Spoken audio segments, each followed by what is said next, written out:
Give me the draft strategy you loved last night. First of all, I loved teams like Jacksonville, Detroit, and Buffalo just kind of sitting tight and waiting. Sometimes you got to wait for others to make mistakes. And I think two mistakes were made in the first 6 picks, and Cleveland Ferrell was one of them. And he's a good player, but he's not the 4th overall player in this draft. Josh Allen from Kentucky is a better pass rusher, has better traits for the NFL. I was surprised by the pick, but then again, John Gruden falls in love with a player, and he's going to take that player. It doesn't matter if Mike Mayock or anyone else is in the building. And then we all know my feelings on the quarterback, Daniel Jones, going to the Giants. But then you sit there, and Jacksonville, if you go through their needs, edge rusher is pretty low on the list.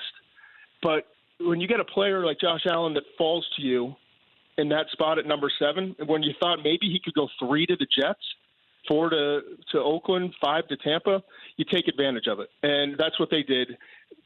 Detroit wasn't scared of taking the tight end, who I think is one of the 6 best players in this class, T.J. Hawkinson, coming out of Iowa, and a guy who's going to, I think, really help Matthew Stafford, even though they've had struggles with the tight end position before. And then Ed Oliver falls, again, another player that I thought Oakland could have easily taken at number 4 and probably should have taken at number 4. And they sit home. They don't try to get cute. And their biggest need was finding a difference maker at the defensive tackle position. And Ed Oliver falls in their lap. So I think those are 3 of my favorite things. And then I also love what Denver did. They didn't want to move out of 10, but they knew they didn't want to take a quarterback in this class.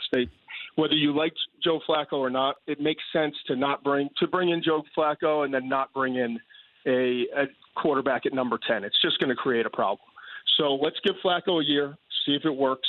And in the meantime, let's go get a tight end because he loves the tight end. That's his security blanket. It always was in Baltimore. And so they get a tight end who is a top 15 talent at number 20, plus they get the 52nd overall pick in addition, and then they get I believe a 2nd round pick next year. So they got a lot of stuff to help them this year and then also for the future. And if the quarterback doesn't work in Flacco this year, now they've got some more draft capital next year to maybe move up and go get a guy. For more Dan Patrick Show, tune into Audience Channel 239 on DirecTV. Stream for free on BR Live or download the Dan Patrick Show app.